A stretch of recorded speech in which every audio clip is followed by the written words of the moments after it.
Welcome to today's presentation on leadership principles, effectively managing change. I'm Amber Collins, Director of Clinical Education here at Rocky Mountain University of Health Professions Physician Assistant Program.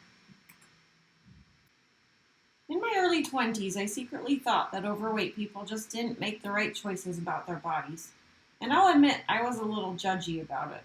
It wasn't long before my own habits of continuing to eat like a teenager, paired with a desk job, stress, a hormonal imbalance, poor sleeping habits, few pregnancies, and a slowing metabolism caught up with me.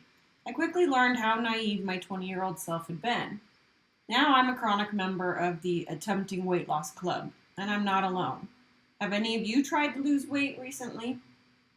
Did you know that according to the Boston Medical Center, in the US alone, weight loss is a $33 billion industry? Getting back to a healthy weight is important to me. It's something I want. I understand the benefits. I even enjoy healthy food and exercise. And I put in effort for small spurts of time. But it's simply a change that just hasn't become a real part of who I am and how I live my life. I just haven't figured out how to make it stick. So how can such an important change be so elusive? Why do I have such good intentions, but the follow-through is so fleeting? And this is a change I'm trying to implement for myself.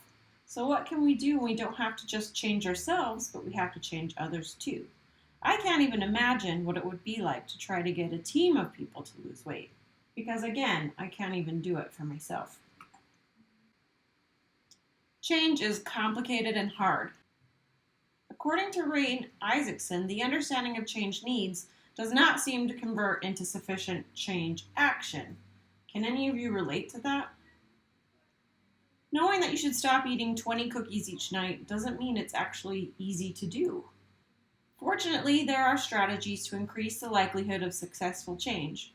Today I will introduce to you several principles that can guide leaders to successfully promote and implement change within their organizations. I will also discuss how we might apply these principles to a new change initiative within the clinical team here in the PA program at Rocky Mountain University.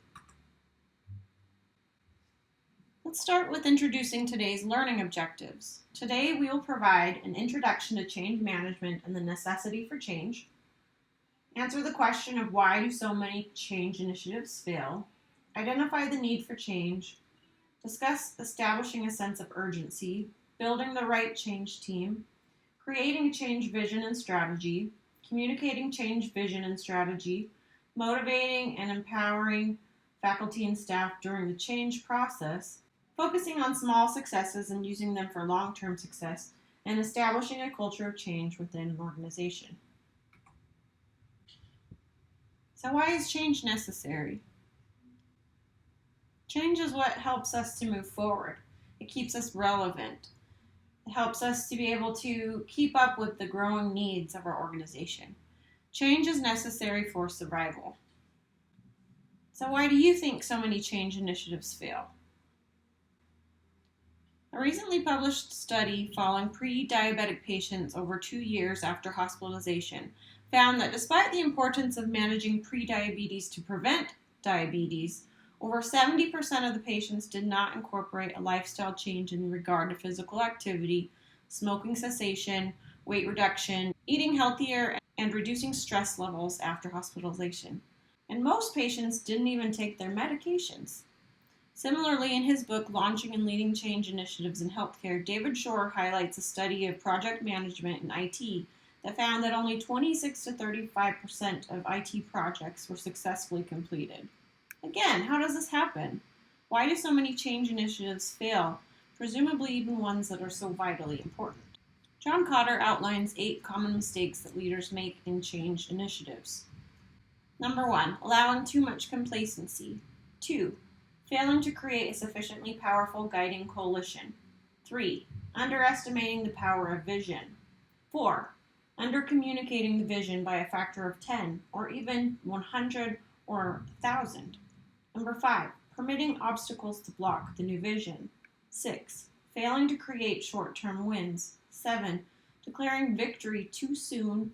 And 8, neglecting to anchor changes firmly in the corporate culture. Have you seen any of these mistakes in your own leadership or change initiatives? Or those led by other people? What was the impact? you ever had a great idea, but when you presented it to someone else, they shot it down immediately?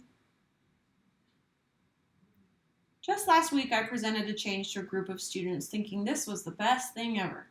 I was actually blindsided to hear many of them were actually pretty upset and caught off guard by our new idea. I hadn't even considered that others would not be just as enthusiastic about this new plan as I was.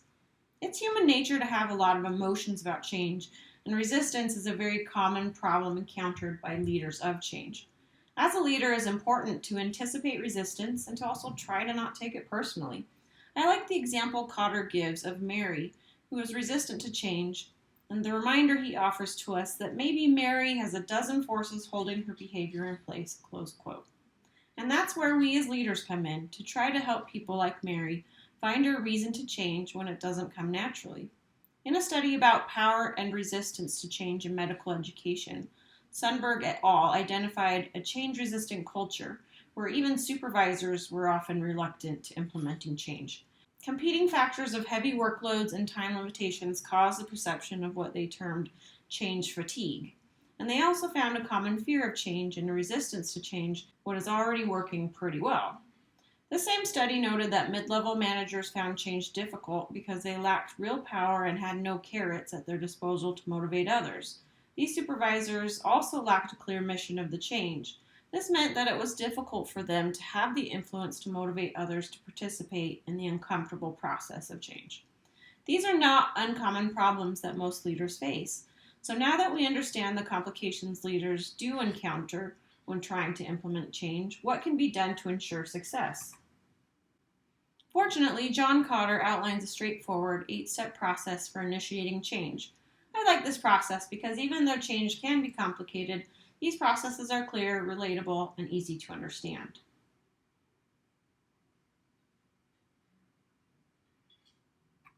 So let's talk about how to actually implement change.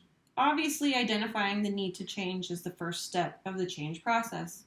The need to change is sometimes forced upon us in response to a stimulus, like when our team had to change our entire clinical education process last year when COVID-19 shut down all of our clinical rotation sites. And sometimes we have to choose to change proactively, like the change initiative I want to present to you all today. The clinical education team at Rocky Mountain University Physician Assistant Program is responsible for the scheduling and management of 400 clinical rotations per year, a pretty complex and complicated undertaking. COVID-19 has created its own challenges that we are hoping to fully clear in the next few months. But before we can get comfortable with returning to normal, we have to recognize the upcoming challenges our team will face in scheduling rotations as 2 new PA programs and a large medical school matriculate students within the next few years. We estimate an increase of at least 1,800 clinical rotation spots that our students will be in direct competition with. This looming challenge leaves me feeling like, oh, choose us above all of the other choices. And the clinical team has just a few short years to establish necessary changes to remain competitive in a dramatically more competitive educational climate. So in response, the clinical education team will implement the recruitment and retention project that will seek to strengthen the existing clinical relationships we already have and establish new lasting relationships. The enemy of change is complacency. It's human nature to put off what we could do today for tomorrow, to get excited about something and then burn out about it, or to simply not try because things are fine the way they are or because change is perceived as too hard. To combat complacency, Cotter says that we can increase a sense of urgency. Urgency can be created through crisis, where there's no choice but to change, like when COVID happened. Can you think of a time when you were forced to change because the urgency was unavoidable?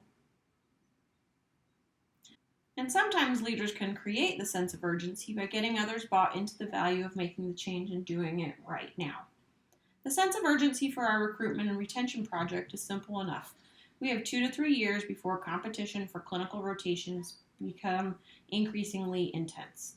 Our program and even our jobs will not survive if we do not make plans to successfully navigate this upcoming pending challenge. Choosing the right people to support and implement change is vital to project success, but that doesn't mean that those people need to be geniuses.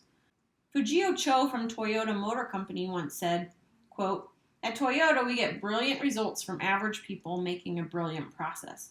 Others get average results from brilliant people managing broken processes. Close quote. Shore suggests that a change management team should consist of about 7 people for optimal performance, with more than 4 people being pretty ineffective. He also suggests specific roles for each team member. This slide shows the team I proposed for our clinical team change project and their roles as prescribed by Shore. As a program director, Mike should naturally serve as the project sponsor or the person who supports this initiative at the executive level. And it makes sense for me, as the director of the team, to serve as a project implementation leader, where I will be the key responsible party for completing the initiative from start to finish. Jennifer and Marie will act as subject matter experts and members of the implementation team, as this is what they do every day. And Summer already helps with administrative tasks, and thus will be the perfect choice as the project assistant. As the newcomer who has little preconceived bias, Maren can serve as our risk watcher, who can point out flaws, biases, and things that maybe we are just too close to recognize ourselves. And Eric, the program medical director, could be a strong project champion, someone who can offer support and positive public relations for our initiative. I'm confident this group of people can successfully see our clinical education project to completion. In order to survive and thrive, change initiatives must have a clear vision and strategy that all members can become invested in. According to Cotter, vision, quote, refers to a picture of the future with some implicit or explicit commentary on why people should strive to create that future, close quote. In order to be effective, Cotter says that a vision must be imaginable, desirable, feasible, focused, flexible, and communicable. The vision of our clinical team is: we seek to become the most trusted and respected PA clinical program in Utah, with sustainable and established partnerships within the community in accordance with our mission. Unfortunately, having a change vision and strategy isn't enough for success.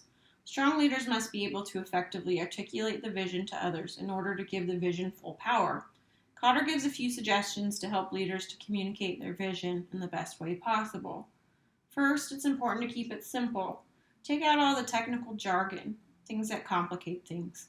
Number 2, it can be effective to use metaphors, analogies, and examples, because imagery can be a powerful communication tool.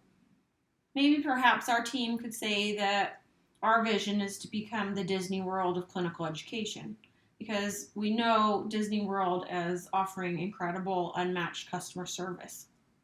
Number 3, use many different forms of communication, meetings, reiterating it in emails, having a press release in the newspaper, using posters or one-on-one individual meetings, all help to focus and portray our message.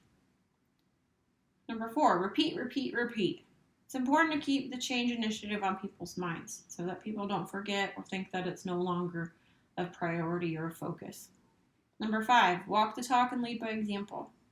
Have you ever seen a leader call for change only to do the opposite? I can think of a few examples from political leaders regarding COVID-19 mandates. It doesn't prompt much trust nor buy-in if a leader doesn't practice what he or she preaches. Number 6, explicitly address seeming inconsistencies. This helps build trust and credibility when the leader can say that he or she notices when things aren't aligned. And number 7, listen and be listened to. It's important to accept feedback, to listen to anyone who has ideas for improvement. Sometimes the lowest ranked person on the team or in the organization has some of the best ideas of how to really make a positive change that makes a difference. It can be a challenge to motivate and empower others during the change process, but Cotter does offer a few ideas that can help. First, it's important to remove structural barriers. Leaders can also provide training that enable employees to have the skill necessary to implement new changes, and it's important to ensure that systems align with the new vision. And last, it's important to confront supervisors who aren't willing to support the change initiative. For our clinical team project, for example, we might need to implement new computer software, train employees on new procedures and how to best communicate with clinics, develop a new clinical schedule, budget for travel and retention gifts, and confront those who are not supporting the initiative. Change can take a long time. In the case of our project, we have at least 2 to 3 years, if not longer, ahead of us. If the goal seems too far away and abstract, it can seem difficult to maintain motivation to continue. Leaders can help others maintain enthusiasm and drive by implementing short-term wins. Cotter says that short-term wins accomplish several outcomes, including they provide evidence that the sacrifices are worth it, and it helps justify short-term costs.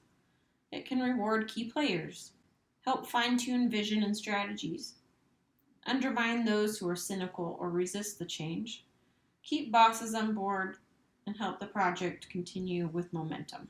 So have you ever seen successful change only to watch it fall apart after the change leader leaves? Why do you think this happens? What would happen if our own clinical team was able to implement these new changes successfully, but one of our team members or leaders left? Will we have created a sustainable change? Cotter notes that old culture can quickly dissolve new change. But changing culture is also difficult to do. Cotter suggests that culture comes last, not first, and can't happen until after you've already altered actions. After that, the actions need to demonstrate a period of benefit, and then people need to be able to connect the actions to the benefit in order to be bought into change. This is what Cotter says or calls anchoring change in culture, which requires depending upon results. Or in other words, you have to be able to show the change is working and that it works better than the old ways of doing things. Anchoring change in culture requires a lot of talk. There needs to be a lot of support, verbal instruction, and discussion of the validity of the new practices. Anchoring change in culture might even involve turnover. It's possible there are people on the team or in the company who simply cannot change. They refuse, they resist, and in that case, it might be best to replace them with someone who does fit the culture you're seeking for. And it's also important for change in culture to make decisions about succession. Having a plan for those who can replace leaders who might leave, and ensuring those people are bought into the new culture shift and the change that you're seeking for, so that things don't revert back once someone leaves. In summary, change is complicated, time-intensive, and sometimes even scary. But it's also exciting, energizing, and the way to stay relevant. I am confident that by following the principles of change management, our clinical team can become the Disney World of PA clinical education and continue to meet the changing needs of our industry. I believe we are the right people at the right time with the right project, with the right vision. We can do this. And feel free to check out the references from this presentation. Thank you.